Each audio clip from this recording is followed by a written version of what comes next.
Assalamu alaikum wa rahmatullah wa barakatuh. Paix sur ceux qui suivent les guidés. Paix et bénédiction sur le prophète sallallahu alayhi wa sallam, sur ses compagnons, ses amis, sa famille, ainsi que sur tous ceux qui le suivront de bonne foi jusqu'au jour du jugement.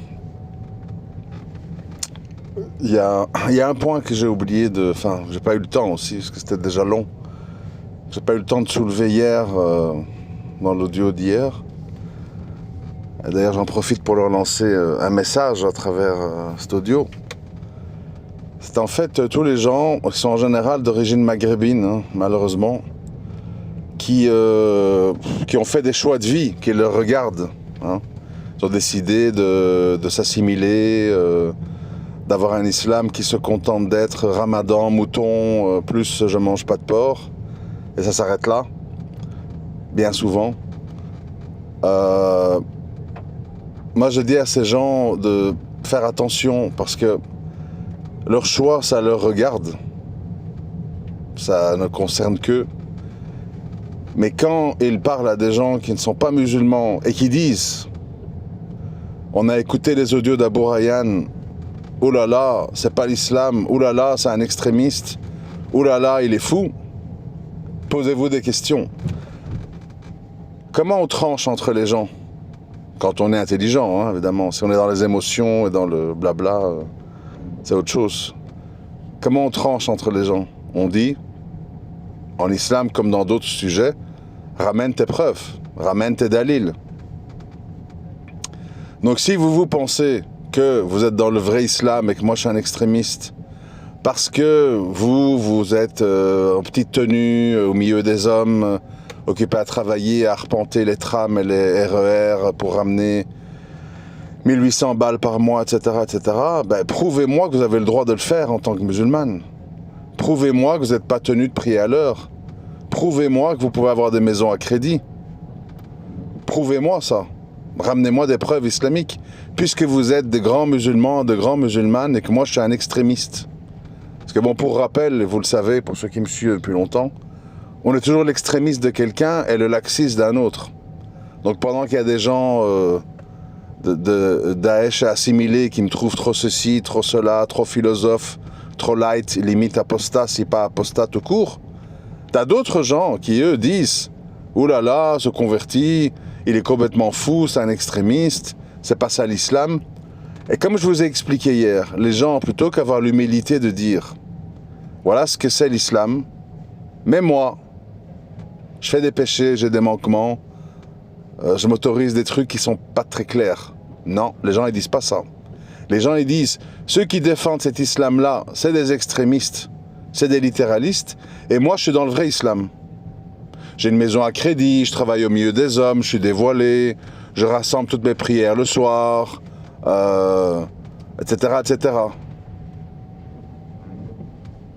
Je veux bien, on peut tout dire. Demain, on peut dire que des musulmans, ils peuvent marcher nus dans les rues. Après-demain, on peut dire que des musulmans, ils peuvent vendre de la drogue. Je sais pas, on peut tout dire, hein. Tout est bon. Mais où sont les preuves ? Si on se dit musulman, moi c'est un conseil que je donne à ceux d'entre vous qui ne sont pas musulmans et qui ont soi-disant des amis musulmans. Parce que c'est la mode aujourd'hui, hein. Tout le monde dit « Ah mais je comprends pas pourquoi Abu Rayyan il dit tout ça. Moi dans mon travail, j'ai Samir, j'ai Safia et tout. Ils ont rien à voir avec ce qu'il dit. » Depuis quand on base le jugement sur une idéologie, sur les gens ? Est-ce que moi je juge le christianisme sur les chrétiens ? Sur les prêtres pédophiles ? Sur les chrétiens hypocrites qui lisent pas la Bible? Non. Je juge le catholicisme et la chrétienté sur leurs livres, sur leurs sources. Ben, les gens, on les connaît, les gens. C'est toujours les mêmes, hein, dans toutes les communautés. Hypocrisie, opportunisme, laxisme, extrémisme. Les gens sont comme ça. Donc quand on veut juger une religion ou une idéologie, on commence pas à dire mon pote à l'usine, Mohamed, il boit le coup avec nous, il fait des blagues salaces. C'est quoi ce gars sur YouTube de Abu Rayyan qui dit des trucs de fou? Ben, ton copain de travail, c'est pas un représentant de l'islam. C'est quelqu'un qui se revendique de l'islam, il est peut-être musulman ou pas, je n'en sais rien, mais c'est pas la référence. La référence, c'est les textes. Donc si tu veux parler d'islam, tu vas chercher les textes. Tu ne cherches pas tes copains ou tes copines du travail. Et vous savez, il y a beaucoup de gens, quand ils voient, c'est ça l'effet pervers, quand ils voient en fait des musulmans ultra-laxistes et qui finalement sont un peu comme eux, ils disent « Ah ben, je me convertirais bien à l'islam, tiens. Ça a l'air sympa, comme ça je ferai le ramadan avec mes amis et tout. » Et en fait, ils ne savent pas à quoi ils souscrivent. Parce que comme ils passent ça sur des lectures et des recherches, ils basent ça sur des fréquentations et des gens qui sont ce qu'ils sont. Hein. Regardez aujourd'hui à la télévision française, dans toutes les émissions les plus dépravées, les plus délirantes, tu trouves un maghrébin ou une maghrébine. C'est pas difficile, hein. C'est monnaie courante. Alors moi, c'est pas un problème. Chacun fait ses choix de vie, je l'ai déjà dit. Moi, je cours pas derrière la terre entière. Attention, mécréance, attention, enfer, pas bien. Les gens sont tous assez grands, je juge, hein, que tout le monde est assez grand pour télécharger une appli ou acheter un Coran ou visiter un site internet avec un Coran dans sa langue. J'ai encore trouvé hier un site avec tout le Coran écrit et audio en italien. Donc voilà, chacun qui veut vraiment s'intéresser à l'islam peut s'y intéresser comme jamais. Hein. Aujourd'hui, tout arrive chez toi dans ton téléphone. Tu n'as plus qu'à lire et à réfléchir. Eh ben non, les gens, en fait, mes copines et mes copains, ils ont dit que en islam, on peut ci, on peut ça. Mais qui sont tes copines et tes copains? Des illettrés? Des dépravés? C'est pas parce que quelqu'un s'appelle Khadija ou Mohamed que c'est quelqu'un qui représente l'islam. Et là, aujourd'hui, évidemment, on a tous mal entendu, où en fait, ce que je dis, je répète, qui pour certaines personnes est déjà trop laxiste, à tort ou à raison, hein, moi je sais pas, hein, peut-être c'est vrai, je suis trop laxiste, ou peut-être pas, mais bon, je dis ce que je crois juste. Eh bien, pour d'autres gens, en fait, c'est complètement fou, en fait. Et ils vont dire partout, c'est un discours d'extrémiste, ce converti connaît pas l'islam c'est pas ça, c'est la tolérance, c'est l'ouverture, c'est les LGBT, c'est les trans, tout ça c'est bien, les minorités tous ensemble, contre l'oppression du patriarcat capitaliste, et vive le féminisme islamique, et blablabla, oui. Ramène tes preuves. Et après on discute. Khadija était une riche veuve qui mandatait des hommes pour la représenter commercialement et elle n'arpentait pas les rues occupées à faire du commerce. Les hommes faisaient ça pour elle. Donc ne me viens pas avec Khadija. Khadija était une rentière, une riche veuve qui mandatait des hommes, c'est comme ça qu'elle a connu le prophète sallallahu alayhi wa sallam, pour la représenter commercialement.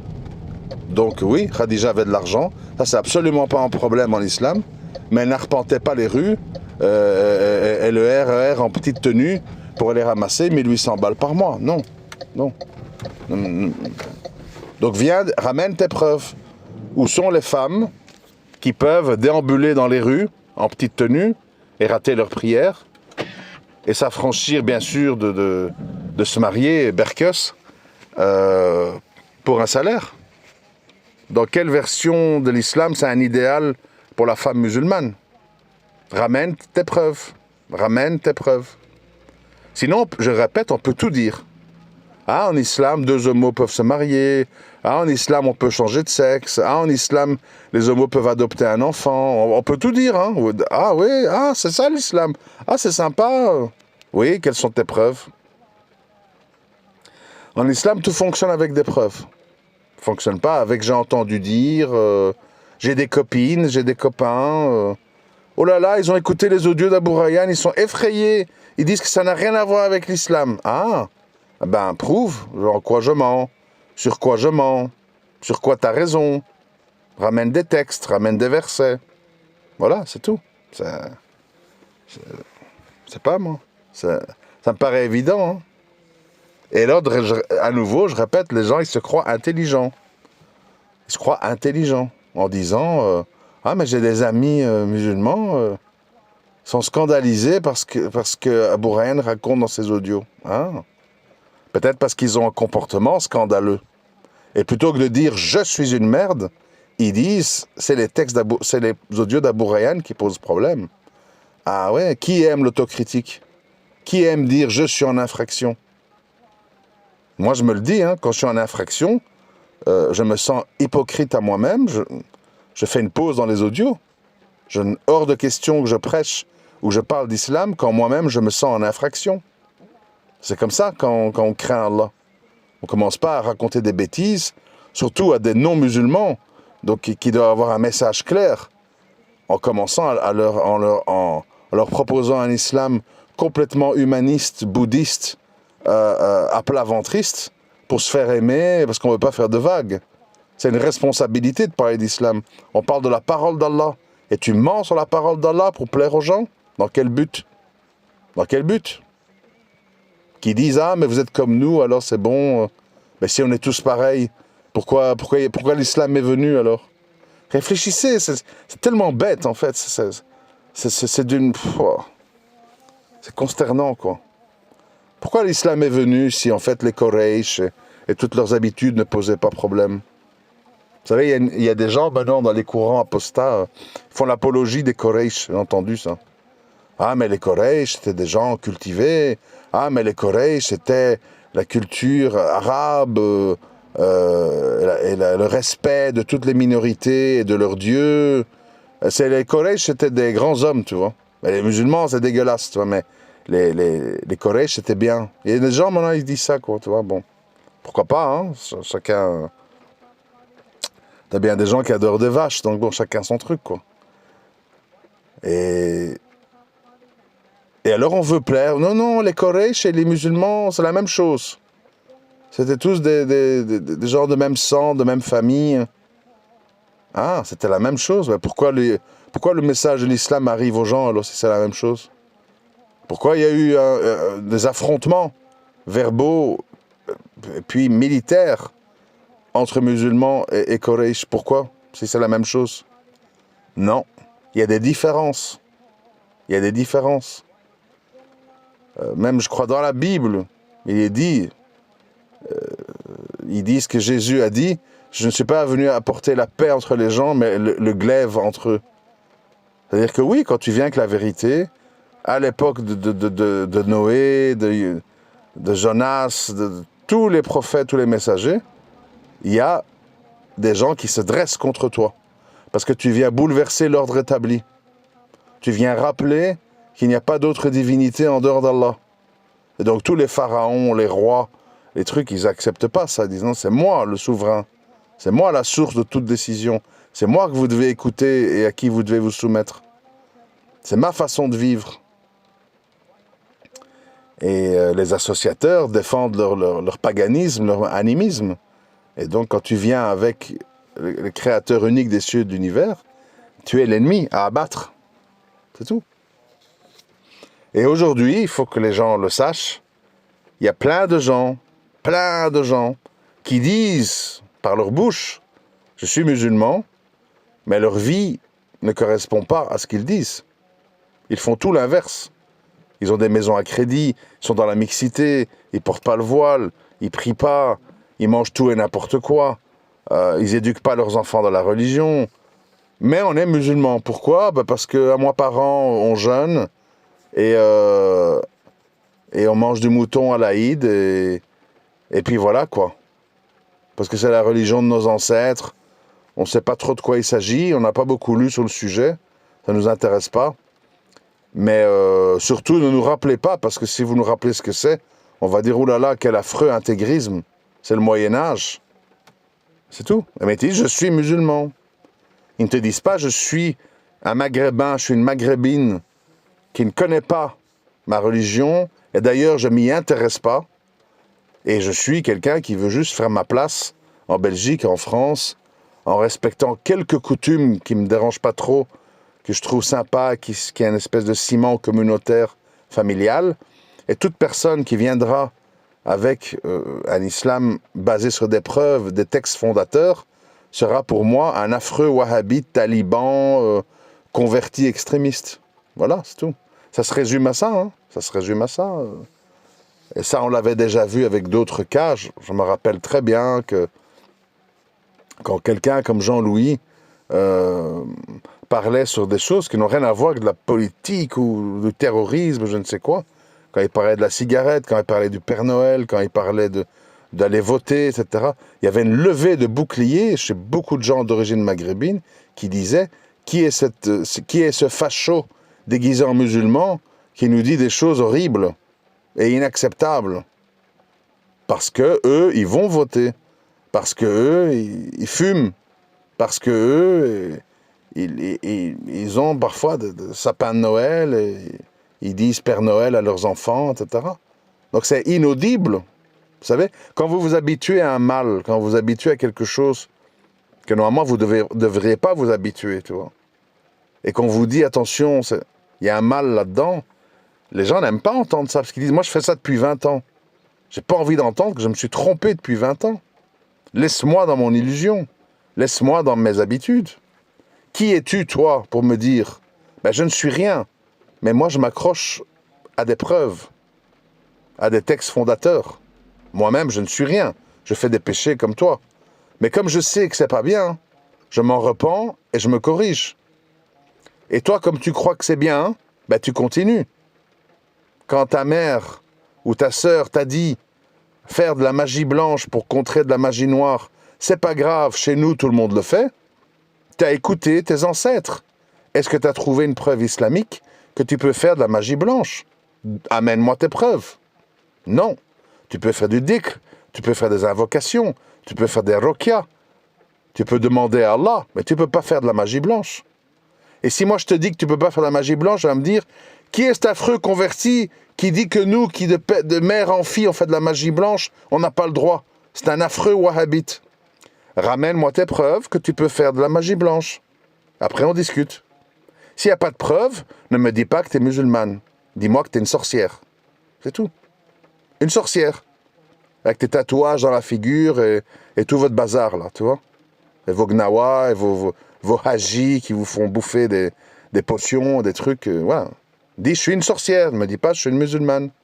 Ou dis-moi, je suis une maghrébine assimilée, occidentale. Ma religion ne m'intéresse pas. Ce qui m'intéresse, c'est vivre à l'européenne. Très bien, moi j'applaudis, hein. C'est ton choix. Pas de problème. Mais ne me dis pas que moi je suis fou et que moi je suis extrémiste. Ou tu ramènes tes preuves. C'est simple. Et ne me dis pas, parce que oui, il y a ça aussi. Oui, mais non, mais il y a tel et tel érudit, tel et tel savant qui a dit que. Notre communauté est remplie de prédicateurs hypocrites qui mentent sur Allah. On ne sait plus où les mettre. Tariq Ramadan, Ismaël Mounir et compagnie. Parce que ben, ils poursuivent les mêmes buts que vous. Il faut voter, il faut manipuler, il faut construire des mosquées, il faut agrandir le parking. Et pour ça, il faut fricoter avec les politiciens, il faut mentir sur Allah. Voilà. Moi, c'est pas mon problème. Si vous voulez suivre des gens hypocrites, bon, et les prendre en référence, c'est un choix. Si vous préférez l'humain et la vie de certains humains sur la parole d'Allah, c'est un choix. Hein. Faut choisir, quoi. Suivre les soi-disant savants qui vous ont autorisé à avoir des maisons à crédit, ou suivre Allah qui a dit qu'il vous déclare la guerre si vous touchez au riba. Tu choisis, hein. C'est simple. Hein. Tout le monde peut se revendiquer savant, tout le monde peut ouvrir des associations et des ONG pour dire on dit, oui. Et qu'est-ce que Allah il dit? Ramène tes preuves. Ramène tes preuves. Ramène-moi une seule preuve coranique que tu as le droit d'avoir des maisons à crédit. Voilà, c'est tout. Et de là, on discute. Sinon, on ne peut pas discuter. On discute d'autres choses. On discute de quelqu'un qui suit une religion avec quelqu'un qui suit ses passions. C'est pas la même chose. En islam, où est-ce qu'on te dit que tu dois accumuler des biens comme ça, qu'il faut... Oui, il faut accumuler pour après les faire hériter les enfants. Est-ce que le prophète, sallam, et les compagnons, c'était dans leur préoccupation de laisser plein de biens à leurs enfants? Il est resté ce qu'il est resté, un bouclier, un bout de terrain, des choses comme ça. Les gens n'étaient pas dans la poursuite de dire « je dois laisser plein de biens à mes enfants ». Aujourd'hui, on connaît tous des familles où il y a 4, 5, 6 frères et sœurs qui s'entre-déchirent, des maisons au bled ou des maisons ici.